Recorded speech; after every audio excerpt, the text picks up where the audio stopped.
Produced by Jeffrey Chryselius, Preston Frazier, Bill Govier, VR Hoisington and Wayne Hall, this is Yes Music Podcast episode 381. James W. Cushing from the amazing YouTube channel YesSource.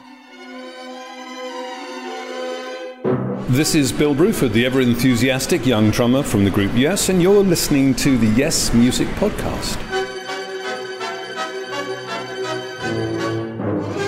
Welcome to episode 381 of the Yes Music Podcast, two fans' exploration of the world's greatest progressive rock band.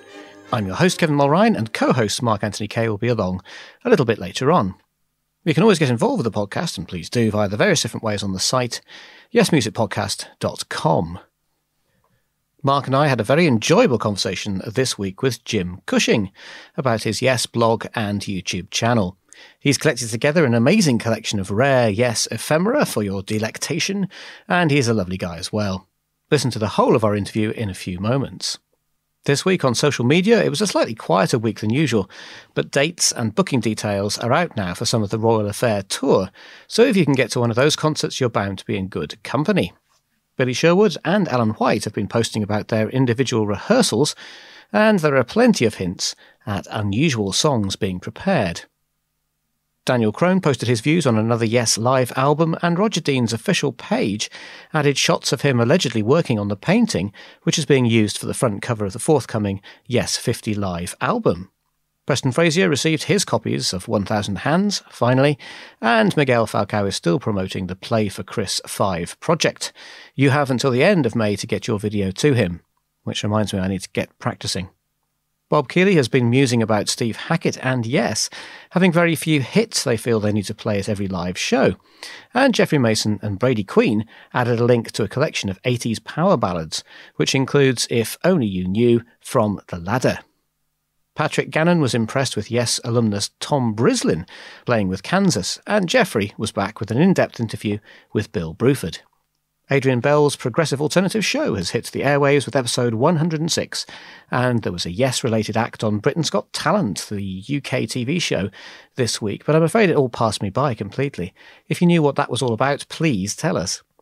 There was also news of Elisa Furr and her all-star band, which includes Jay Shellen, Billy Sherwood and others.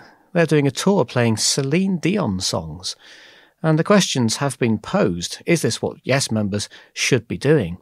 Is this great as you get to see your Yes heroes once again, or a dumbing down of a great band?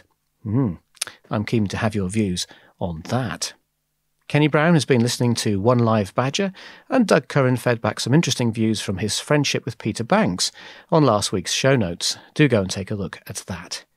Nick Moyart sent a pre-release link to the Yes 50 Live collection, and Adrian Fitzgerald sent a voicemail. I'm a bit of a Yes fan, and I'm not sure if you guys knew that Trevor Rabin made an LP called, in 1978, the band was called the TCs, and the title was Disco Love Boy. It came out on DJM Records, and you can get it on eBay. Thank you for your show. So thank you to everyone who got in touch in any way this week. Hello, this is Patrick Moraz, and you are listening to the Yes Music Podcast.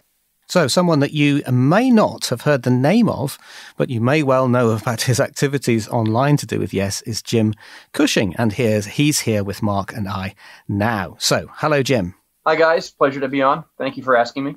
So, hi, Jim. How you doing there?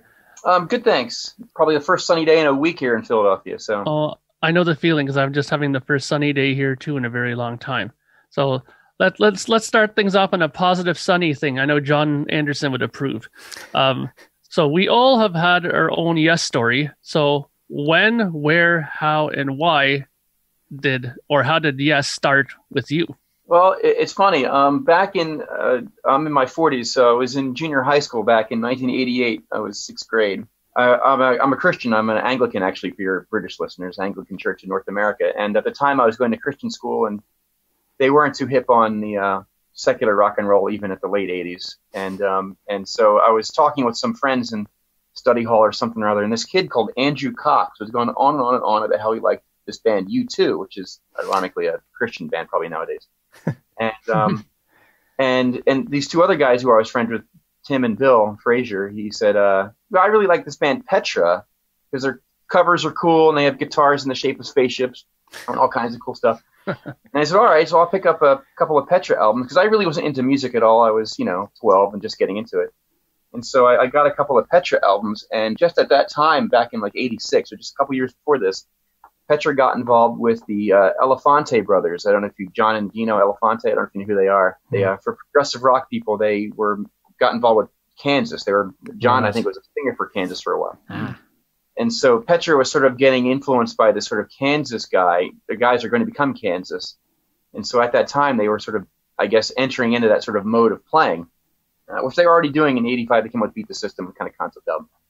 And I really liked that. And so Petra was like my band for a long time. I really liked them. I was very obsessed with them. And my uncle at the time, my Uncle Jim, actually, he said, hey, if you like these guys, you might like Boston. And I thought Boston, he gave me the first Boston album, which I thought was the greatest album. And I played that to death on a cassette. Yeah. And then his wife, my aunt at the time, they're not together anymore, Donna, she said she was a Yes fan. And she said, you know what, if you like Boston with the high singing and the guitars and all that, you'll really like Yes. And so she gave me a cassette of Yes songs. And I put that on and I thought, this is the greatest thing I've ever heard. This is what I've been waiting for. This is like probably 1991 when I was in 9th grade. I thought, this is the best album I ever heard, because my dad's a classical music person. And I thought, well, this has all the sophistication that my dad likes. Yeah. But it has like the hard edge, cool stuff of and the energy of rock. This is the best thing I ever heard. And then I played that to death. And she gave me 90125 and classic Yes. Yeah. Right after that. And then that sort of started the obsession with Yes and then prog rock in general. And I, sort of explored and gone to concerts and festivals and bought it up after that. But that was sort of like, probably 91 with Yes songs was what kicked it off. Was like, this is where I want to be in terms of music. Yeah. I'm interested though. I mean, you started with Yes songs, that classic material, and then the next thing was 90125. Yeah. Can you remember what you thought? Well, I don't know. I was young and just sort of like, okay, this is the other album that they made. I would say 90125 was closer to what I was listening to with Petra, right? That's sort of like that style that they had. So I was sort of, but Yes songs had an allure to me because there was just so much going on in that album and so raw. And when she gave me classic Yes, which is essentially Yes songs but studio, I thought that sort of that became more of an interest to me than at some point than 90125. Yeah. Okay, well, let's talk about your online activities then, because that's how most of our listeners can get to know you after this episode. And you've created a large number of Yes resources on the web, and that includes your blog. But just before we talk about the Yes stuff on your blog, there's an awful lot more than stuff about Yes on there, isn't there? Yeah, well, I'm a lawyer, right? So I hope you don't hold that against me.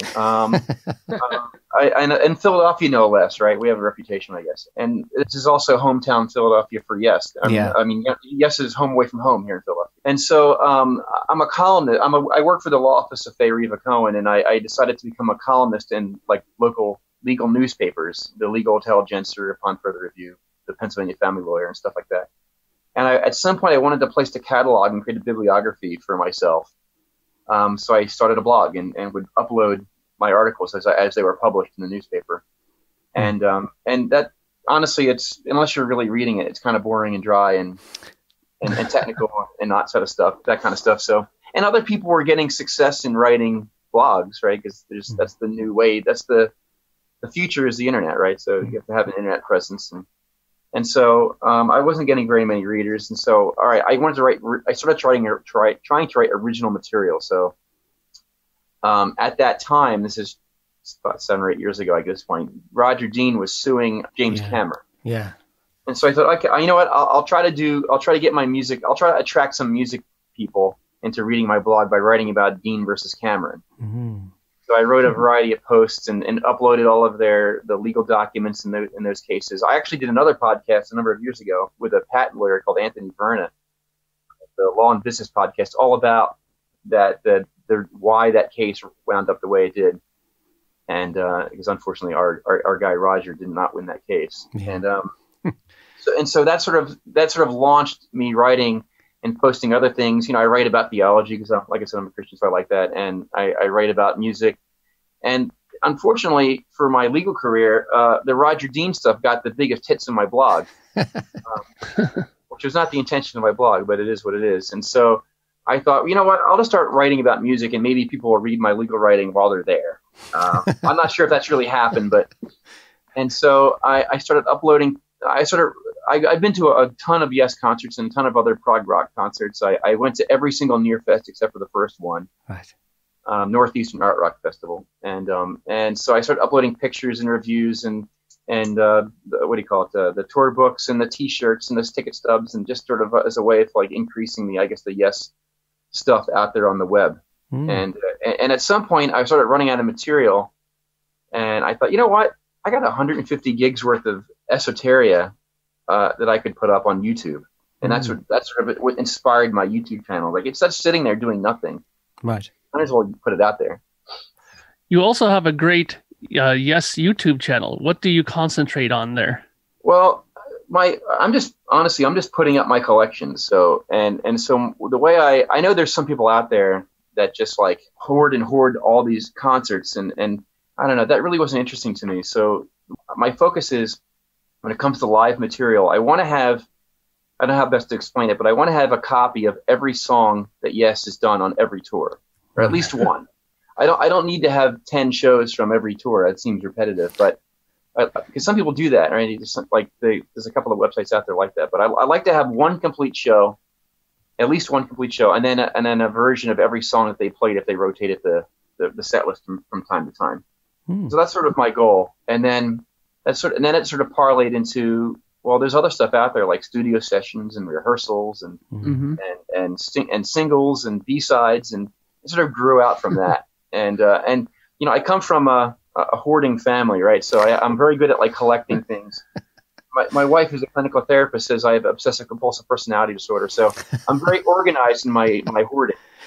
And so I had a very well organized and curated like collection here, and I sort of putting it up one by one in chronological order so I can keep track of it all. Excellent. Well, how far have you got? I am just finishing 2011 this week. Wow. And then once I'm finished my main collection, I think I'm going to go back and do a variety of things from when Yes is before they were in Yes. So like with Neat Change and Happy Magazine and different things like that. Fantastic. So you've collected all these up to 2011 and put them all on the web for us to all enjoy. But what are your favourite eras? What are the eras that when you've been collecting and uploading, you've thought this is the best stuff? Well, you know, I guess I'm just a stereotypical Yes fan. I really like the classic. I guess Bill Martin called it the main sequence, right? So I really like the main sequence of Yes. You know, the Yes album to Going for the One is probably the best. But what I will say is, and it's probably, I don't know how Yes fans like this, but probably since Fly From Here, like 7 or 8, 9 years now, I guess, or 8 years, I've been whenever I put on Yes, I always I tend to listen to things from the 90s onward, because I don't know, I've played the 70s stuff so much that it's basically background now. So I like the new. The 80s never really got to me. I mean, I appreciate it. I don't denigrate it. Yes West is what it was, but I don't listen to it that much. But when it comes to Yes, when I put on Yes, I put on stuff like from, I would say, well, even Talk onward is my go-to Yes stuff now, because I feel like it's very underplayed in concert, and it's sort of the way Yes is now. So I enjoy that. What was your take on Fly From Here Return Trip? I was a vanity project, I thought. Not that I didn't appreciate it, but I thought it was sort of a vanity project. But I think it was something that I think it fits well into the catalog as Drama Part 2.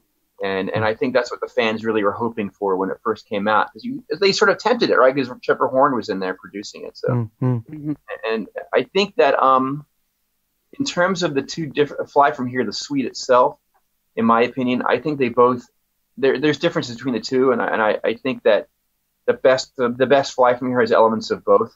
I think certain things they did on the new one are a little better, but I think it sort of lacks some of the cool stuff in the other one. So if I were to do it over, I'd combine elements of the two. The missing track, the one that they added for Return Trip, was, I don't know, it was very like a Steve Howe song, essentially. It's not a bad thing, but it sounded more like an Asia song than a Yes song.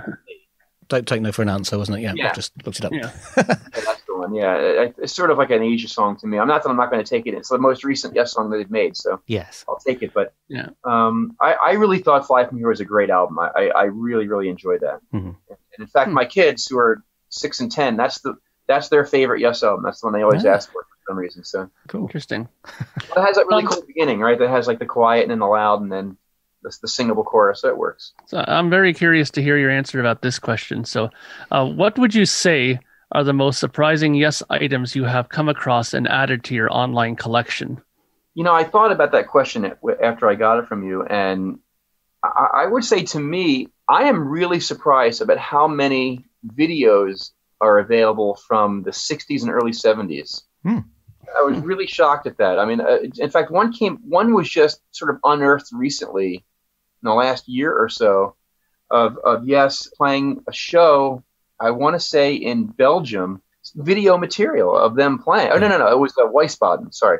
Yeah. And it was complete concert footage from like 1969. I mean, the Yes is barely a year old at that point. And they have actual footage, and I find it fascinating because you don't get to see much of Peter Banks. There's stuff even older than that, like with John Anderson with the Warriors from the '64. It's cool stuff that people hung on to. Yeah, absolutely. Anything else from later on? Well, one of the things I really like is I like studio stuff. I find the session work really fascinating because you get to hear songs that are nascent in their creation, or I don't know if you remember, but when Steve Wilson did Fragile, he did there's a track he put out there called All Fighters Past. Yeah. That kind of stuff is really cool to me because you have like essentially a topographic song played with fragile sounds with close to the edge keyboard parts. Yes. You know what I mean? And that's so neat to me because obviously these ideas are floating around, and it shows you how they're thinking and working. I'm curious. These videos that you come across, are these stuff that you find through auctions, or is this more like a hunt through private sellers? Oh, my collection was developed a variety of ways. When I was in high school, I discovered the bootleg when I was in high school. And of course back then, I've seen the beginning of videotapes, right? I don't want the FBI warnings. I was kind of like afraid that I'm getting some raid in my bedroom, whatever. But I went to a record store in Northeast Philadelphia called Rainbow Records, which I don't think is there anymore. And but someone told me I should go because it's like an independent store. And I saw these Yes albums. And at the time, I don't know if you remember if you had this in Britain, but like I used to go to the Wall or the Sam Goody, And at the time, they had that little computer screen, which was high tech, I guess, and come out with that little receipt tape that had like all the albums of you printed your favorite band in, and it would come out and have all the albums that they made that they could sell. Right. And I was looking for those. I was ticking them off as I go, and I was at Rainbow Records, and I saw albums for Yes, and I'm like, wow, the Wall doesn't have any of these, and neither does Sam Goody. And in my naivete, I thought I found something here, and I got them home, and I'm like, what are these? And I realized that people have made CDs that are, of their own creation with their own name. Like I got the White Album. I don't know if you ever heard of that. It's like a bootleg. Yeah. And I got another one called Close to the Edge, but it was You Were a Liar show. Yeah. Right, so, There's some interesting bootlegs like that. Yeah. And so at that point, I was in college not long after that, and these independent record shops, I started scouring those places, and they'd come and sell their wares at my college, my university, and I'd buy these sorts of things. And then at some point, the internet happened, opened up a whole world of esoteria you could just download. I tried to find the esoteric, never did, only parts of it. But and that's sort of how it happened. And now the internet has been such a huge source and YouTube a huge source of material. That's great. I mean, there's a Yes website out there that I go to all the time because he updates it monthly. The YesSongs.nl. It's just a great website. Oh yeah. And I love that website. Cool. So I got to ask before we move on to this, what would you say is your favorite bootleg? Wow, that's a great question. It's hard to know because I've collected so much stuff now. But probably my favorite one was this one called Close to the Edge, like I said, and it has a show from Relayer from 1974, and I think it was the picture on the album was the Crystal Palace. I think they were playing in Boston. Yeah. And that's a great bootleg. And my other bootleg that I really like is there's a one from I think it's Jackson City. Is that what it's called? Or Jackson. Mississippi. I think that's where it is. I make geography people are going to kill me. I think it's from June '76 in Jackson. But it's basically a concert that had all of the solo albums that they were doing at the time. Yeah. Oh, okay. And that to me is a great show because they only did that for like, I don't know, a couple of weeks. Yeah. Yeah, not even. Like that. Yeah. And that's a really good complete show of a solo album tour show where they did Elias, they did what do you call it, the Fish Out of Water, they did Beginnings. Mm-hmm. They did Ramshackled. They did a little Story of I. And the Fish Out of Water stuff is great because John Anderson's singing on it. So yeah, brilliant. Okay, well you've covered sort of 90s and beyond, and also those bootlegs going right back and going right back to the start of the band. But what do you think of Yes in 2019? I have to say I've been to a lot of Yes concerts, 26 Yes concerts, and this recent concert set is strange to me because there's almost no distinction now between Yes and Asia. And it's very weird that they're both playing when there's like only Cara Palmer is really the difference now. And so I think Yes needs to find its independent identity as a band with Billy Sherwood, because they when they did Fly From Here and even Heaven and Earth, they had an identity. They had they had Chris, they had John, they had people. Yes has this reputation of have a rotating lineup, but if you look back, it's really not that much because probably 80% of the band has always been John, Chris, Steve, and Alan. And those three guys have been on practically three of those four have been on almost everything. And now with the loss of Chris Squire, they don't have that anymore. And so they really need to find that identity again. And now that Alan's sort of the part-time guy, it's kind of strange. So what I think they really need to do, in my opinion, is two things. One, they can't fall into being a nostalgia band, which is what they've been doing. And I think it's really fun, the playing all these deep cuts. Although Steve Howe doesn't play anything past like 1980, which is unfortunate. But because I'd really like to hear some other, like even Keys to Ascension or Magnification. Those are great albums, I think. Yeah. But I think they can't be a nostalgia band because then you're not really doing anything. And I think they really need to make a new album. I think they need to put their stamp on Yes history and give themselves an identity for Yes for the future by making a new album, coming up with a sound that's theirs, and that's what they really need to do. Because otherwise they're just sort of I don't know, they're just going to go into decline and become indistinguishable from Asia. Yeah, I absolutely agree. I think that the key to them progressing is a new record. I mean, they have to do it. I mean, the good news is they are going to be doing it, which leads into the next question, which is, what are your hopes and fears for the new Yes studio album?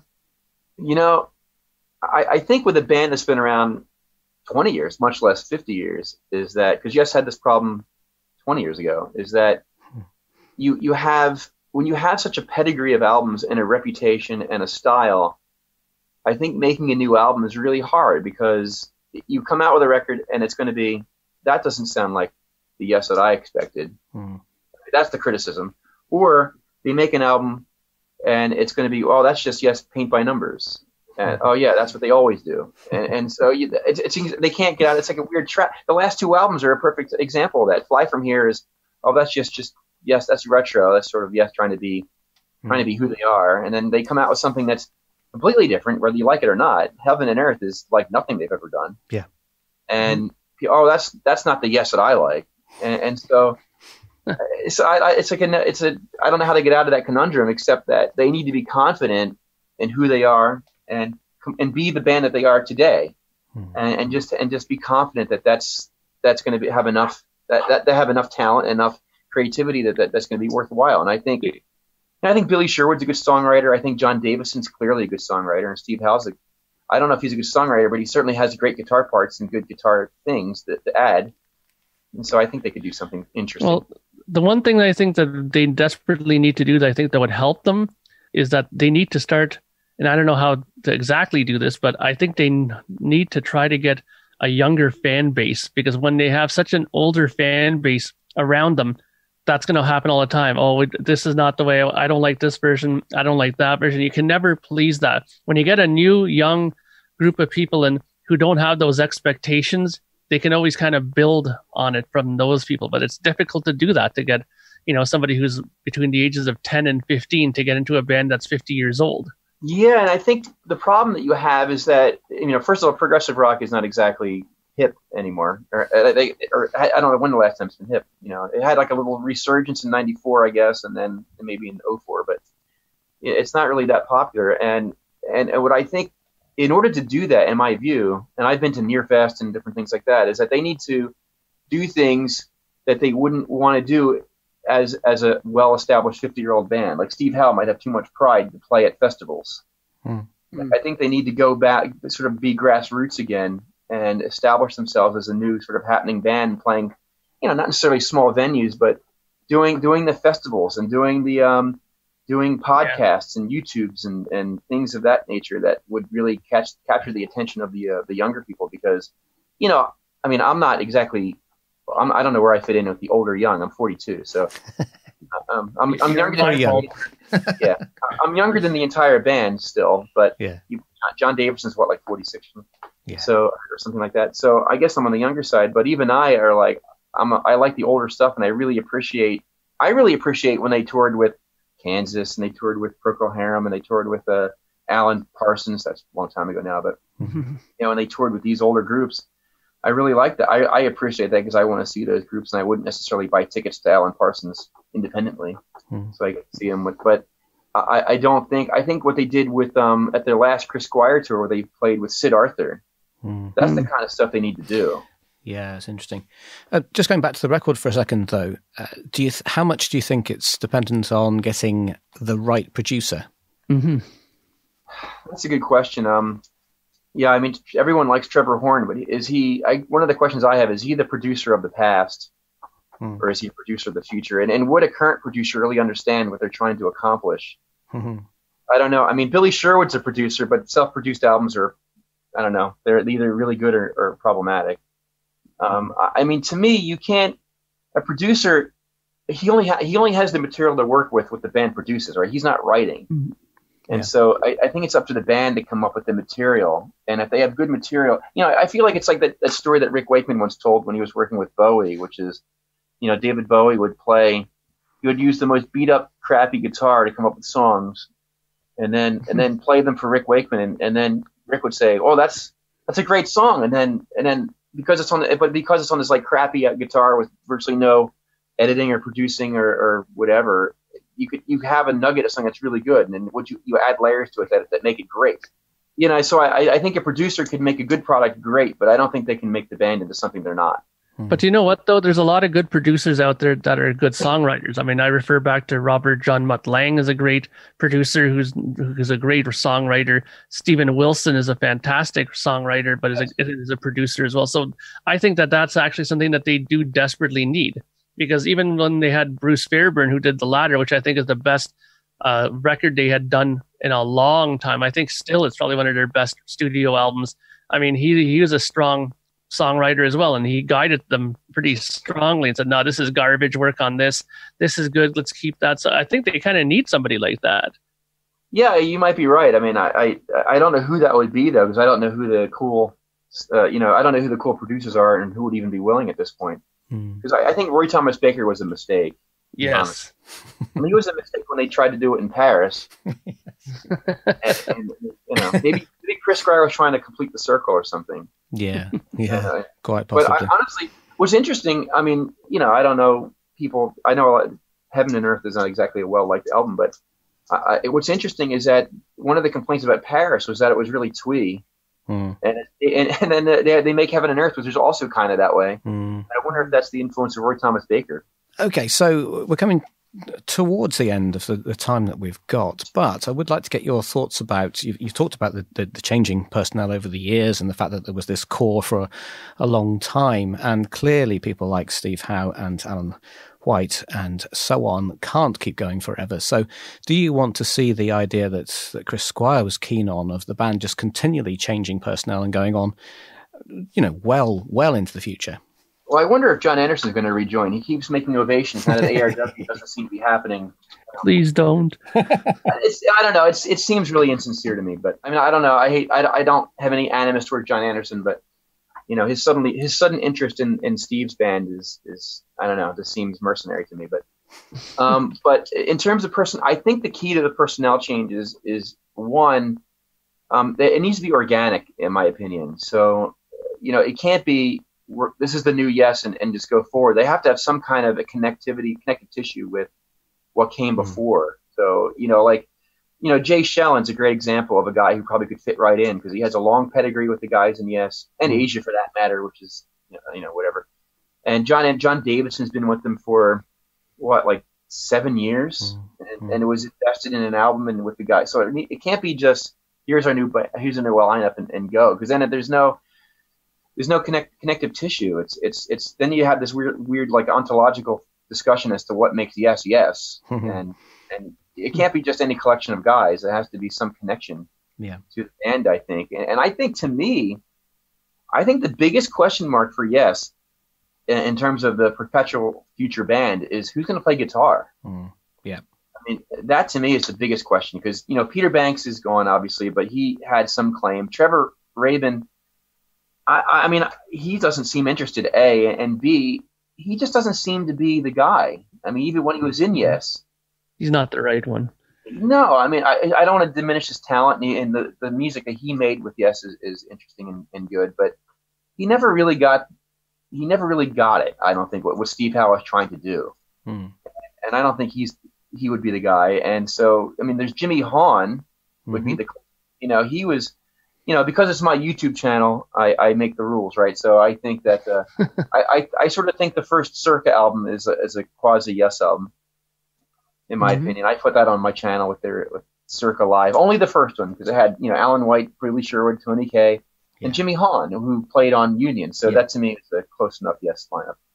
And so, but the problem with Jimmy Hahn is, I don't know enough about him, but does he have any creative juices, or is he just a guy who duplicates Steve Howe? You need a guy. I mean, Yes is a very difficult band to be in because I think, and that's one of the reasons why I think Benoit David had such a problem, besides his own vocal cord problems, is that Yes expects you to invest and be invested in a way that is more than just playing. You have to be, invested in the arrangements and the writing and the creation of the music. And Jimmy Hahn, I don't know if he can do that or not. I don't know. But to me, the biggest question is who's going to play guitar, because you can't. Steve Morse, but he's not that much younger than Steve Howe. And Steve Howe really likes him, but I don't know. I'd love to see Yes go on perpetually in the future, but it's really going to be a question. And I think it's a question of A, who plays guitar, and B, can they embrace a sound for the future? Because they can't always play close to the edge type stuff. They're going to have to do what King Crimson did back in the 00s, where in the beginning of the aughts, where they this is the new band, this is what we do. Yeah, Thrak was a great record. Yeah, but even like the Construction of Light and Power to Believe, when you went to see King Crimson back then, they didn't play. They played like 2 songs from their past. Yeah. They were fully committed to their new identity. Yeah. And I think and I think Steve Howe's sort of afraid of that. Honestly, that be fully committed to a new 2019 identity. I hope he isn't, but he seems to be. Where would you recommend listeners start with your amazing online collection? Well, that's like saying, where would you start if you're a new Yes fan? So I think, first of all, I think my YouTube channel, for better for worse, is really for the Yes fan. Yeah. If you're not a fan or a prog rock fan, because one of my rules for my channel, at least so far, is I have virtually nothing legitimate on there. Because I don't put. I mean, I have a couple of things that are really rare, like Yes remixes. Or like the 3rd CD from the Ultimate Yes, where they had but other than that, and maybe some of the stuff the bonus tracks from Magnification when they did that like live album thing. Oh yeah. But other than that, I mean, I have an intention to not, unless I start running out of material, I'm not going to put the actual Yes albums or the Yes live shows or the Yes videos up there, because you can go buy that from the band. This is for the Yes fan who's looking for things to fill in all the gaps. And to me, if I were a Yes fan who's never listened to my YouTube channel, I think listening from the first video and going forward, you see the progression of the band, you see the history of the band, see how things sort of worked itself out and played out. That was sort of my intention of doing everything sort of chronologically, besides organization, is that you can see how the band has grown and evolved over the course of years and decades. And that's where I would start. I would just start with the very first one. And right now, my first video is from 1964, and it's John Anderson with the Warriors. When he plays with he did that video, the Don't Make Me Blue, and like I said, once I get to 2019, Yes, I hope to start filling in like all the proto Yes stuff with like I said, like Neat Change and Happy Magazine and Bodast and all that kind of stuff. Yeah, sort of flesh that out. Should probably list how they can find that channel. So if you go to YouTube, all you have to do is search for YesSource. There's two channels by that name, but mine is 2 words, unfortunately. I was hoping to have the double S's like Yes Songs, but it didn't turn out that way. And so if YesSource are 2 words, my blog is judicialsupport.wordpress.com, and on that blog, I like the blog because I have all of the videos linked in a chronological order, and you can just scroll right through them, where I don't think YouTube has a very good search function.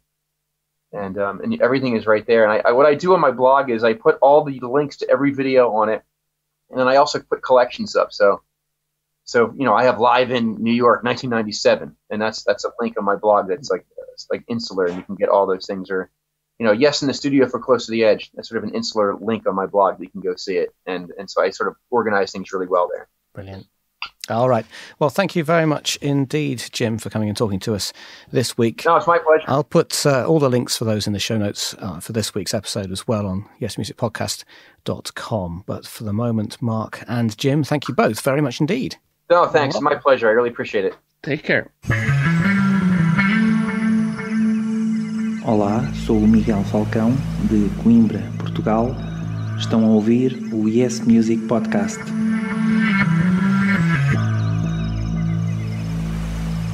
Just before we go, here's the Patreon update for this week. And I'm going to read out the other half of the list. Yes Music Podcast producers are Jeffrey Crescelius, Preston Frazier, VR Hoisington, Bill Govier and Wayne Hall.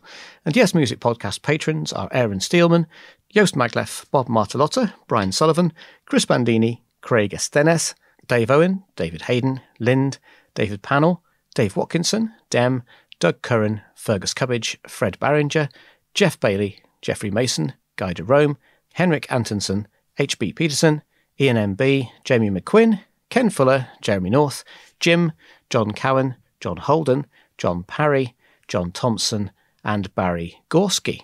Also continued thanks to Robert and David, of course. So thank you very much indeed to all those patrons and the other half. If you'd like to join them in helping to support the show financially and get access to lots of exclusive content and activities, head over to Patreon, patreon.com/yesmusicpodcast, or just click the link on yesmusicpodcast.com. So that's just about all the time we have this week. Thanks so much for listening once again. I do hope we'll be back next week, but in the meantime, do please get involved with the show yourself via the website, Facebook, Instagram, or Twitter. On all those platforms, you can find us just at Yes Music Podcast. So until next week, just remember, whatever your progressive rock question, the answer is yes.